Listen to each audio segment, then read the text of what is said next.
mentioned about another political attack po ito ng Kamara po sa inyo at sa inyong opisina. Yes, nabanggit ko kanina sa statement ko no na kapareho lang ito nung nangyari noong nakaraang taon. Noong nakaraang taon ng drama ay confidential funds. Ngayon naman ngayong taon naman ito na namang sa Committee on Good Governance. Ma'am, you did not take an oath during your the intro kanina. Yes, rightly so. Kasi nagpadala sila ng rules at pinag-aralan ko yung rules nila. Nakalagay doon sa rules nila na witnesses lang yung mag-o-oath. Paulit-ulit na sinabi kanina na resource person ako. So sabi ko, bakit naman ako mag-o-oath na resource person ang sinabi sa akin? Malaki po ang pinagkaiba ng witness saka resource person. Ma'am, may nabanggit kayo impeachment. Sabi niya ma'am, prelude na to sa Oh, yeah. Very obvious. Very obvious yung kanilang ginagawa na nagpa-practice sila kung anong gagawin nila para sa impeachment. Such efforts will prosper po? Hindi ko masabi yan. Huwag may tulak ng boss. Matatamaan si ma'am. Hindi ko masabi yan na kung mag-prosper or hindi. Pag nandyan na, sasagutin natin, then iiwan na natin sa Congress. Ma'am, pero hindi po ba kayo sa mga binanggit sa privilege speech, yung gagawin nilang basihan for the, sabi ninyo ay impeachment possible, ano po yung magiging tugon po ninyo doon sa mga nabanggit? Antayin natin yung articles of impeachment. Doon tayo magbabase kung ano yung isasagot natin dahil hindi naman natin alam kung ano talaga yung final na isasulat nila. Nagte-testing sila ngayon kung ano yung gagawin nila. But how do you say, ma'am, na testing po ito for impeachment? Oo. Paano niyo po nasabi? Kasi nagsabi na siya kanina, diba? Determination of malfeasance, non-feasance, misfeasance. So, ibig sabihin, merong ginawang mali. Vice, And you say, and that for you. bakit pumarap kayo sa mga congressman kahit alam nyo na kayo mismo yung iimbestigahan dito sa pagdinig? Opo, nakatanggap ako ng invitation mula sa kanila para sa pagdinig ngayong umaga na ito. At marami sa mga opisyal ng Office of the Vice President nakatanggap din ng invitation. And lahat sila, ako yung pinadala nila na authorized representative nila, kaya nandito ako. Bakit hindi kayo nagdalawang isip na hindi lumalaw? Kasi no second budget committee hearing right? Para matapos na kaagad, para masabi ko na kung ano yung posisyon ko at ma-lodge na kaagad dyan na nag-attend ang Office of the Vice President. Ma'am, sakaling ipatawag ulit kayo. 700 million na budget for 2025 na pre-propose ng House. Yes sir. Kung ano man yung budget na lalabas sa GAA, yun yung gagamitin ng Office of the Vice President. Dadalo po kayo sa September 23 plenary debates ng budget niyo po ng House. Hindi pa namin nagpag-usapan sa opisina kung ano yung gagawin para sa plenary debates, but we will let you know kung nandoon kami. Mag-coordinate po ba kayo kay Kong Adio? The budget sponsor? Sumulat siya sa aming opisina at sinagot ko siya, sabi ko nagsabit na kami lahat ng documents na kinakailangan nila at iniiwan na namin to the pleasure of Congressman Martin Romualdez ang budget. Ma'am, nung opening po nung plenary debate, sinabi po ni Martin Romualdez, ni Speaker po, na hindi daw ito tolerate ng House ang hypocrisy and Huwag daw magturo ng kamay. wag daw magturo ng kamay, ng mga daliri, kamay. Misuse of funds. Yan yung ginagawa nila ngayon di ba? Nagtuturo sila ng daliri nila, ilang daliri yung nandyan sa loob ngayon na ginawa ko daw. Ma'am, kung hindi kayo patatakbo ng 2028, tatakbo kayo ng 2025? Sandali, sir.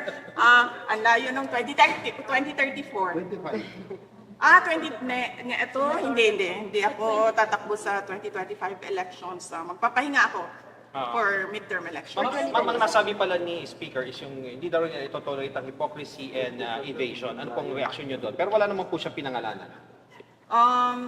Malamang ako yon dahil tinatanong ninyo ako ngayon about sa kanyang speech at sinasabi ko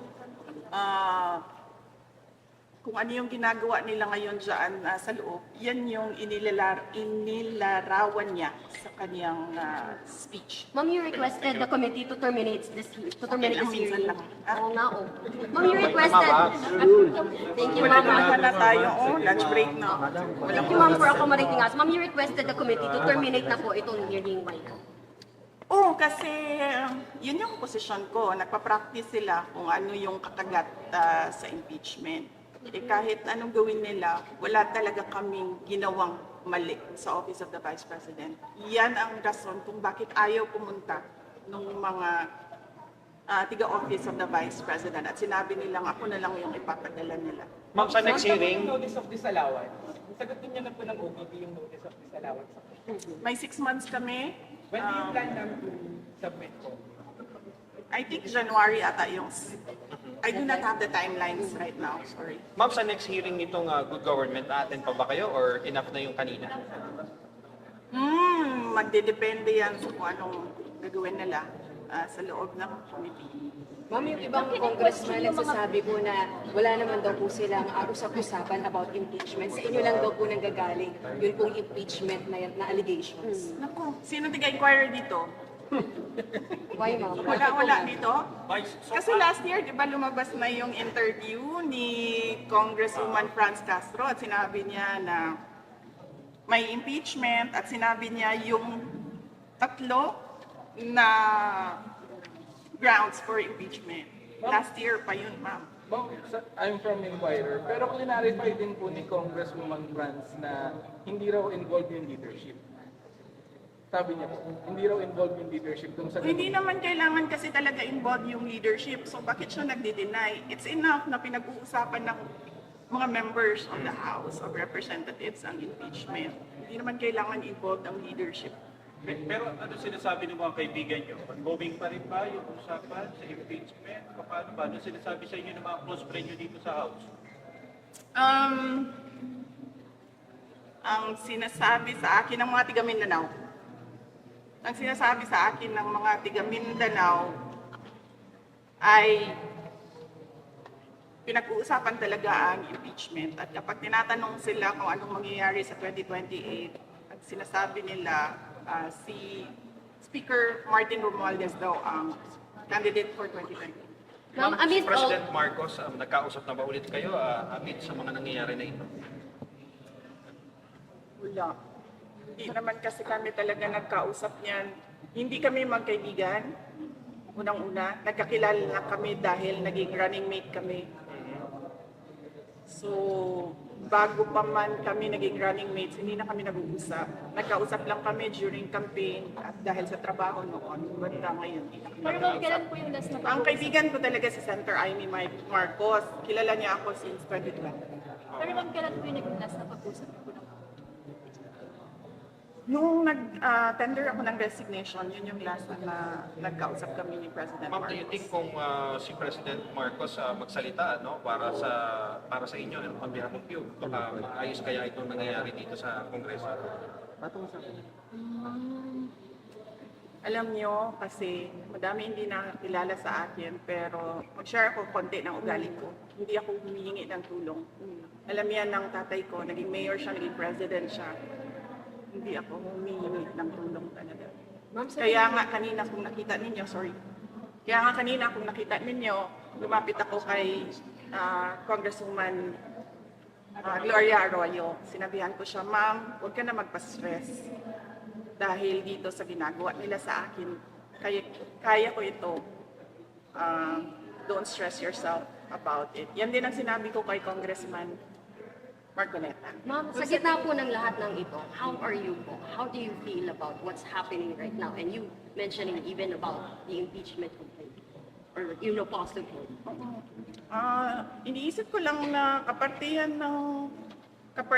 ng journey ko as a government official, yung lahat ng nangyayari ngayon. Ma'am, sa tingin niyo po may hand si PBBM sa nangyayari ngayon dito sa Congress?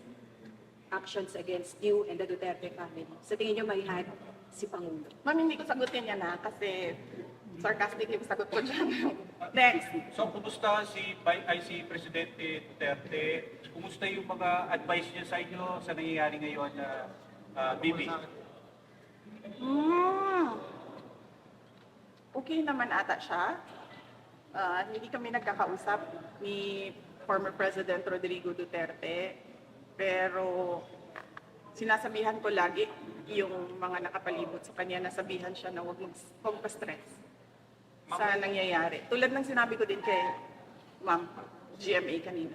Ma'am, may regrets ba kayo na sumama kayo sa Unity kasama si President Marcos? Medyo mahaba kasi yan eh. It needs a sit down. Sit down tayo, ma'am. Ano, ma'am? Opo kayo. Anyways, May basihan ba yung sinasabi niyo na this is targeted para sa 2028, hindi kayo iboto ng mga tao? May basihan ba yun? May plano na ba kayo sa 2028? ma'am? O siya nagsabi, yung Pero kayo, sino yun?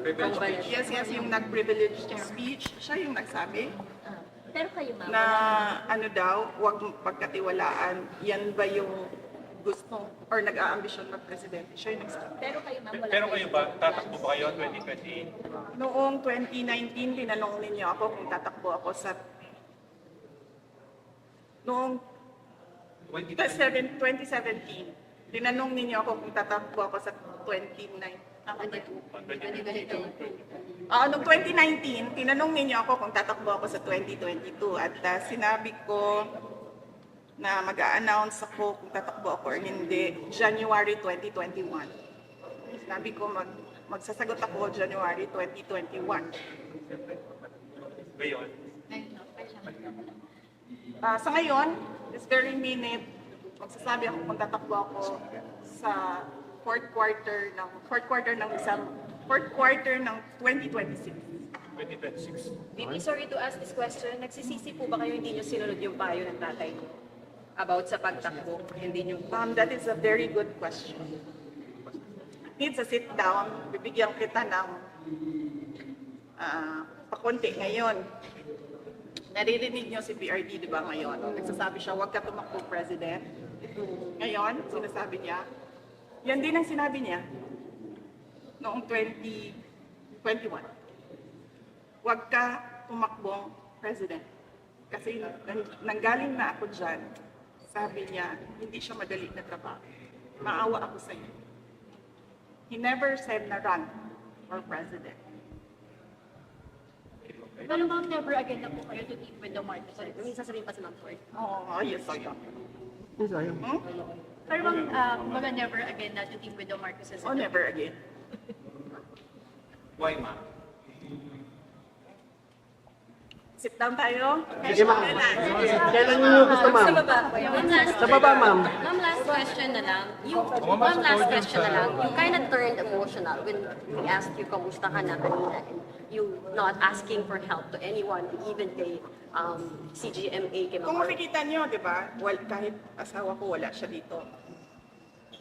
Hindi ako tao na humihingi ng tulong. Sinabihan ko lang yung asawa ko kanina, sabi ko, maganda ka lang. Kasi sabi niya magluto ako, sabi ko, okay, sige magluto ka lang for dinner. Sit down natin, ma'am. Kailan lang sit down? Ma'am, kailan niyo sit down? Sharean na lang kita. Joke lang. Tanggalin yung mic. Ma'am, sharean ko sila. Pag ayusin na namin. Ayusin namin. Thank you for watching, and before you go, please do not forget to subscribe to my YouTube channel, Hussein Batute, click the like button and share. Shukran.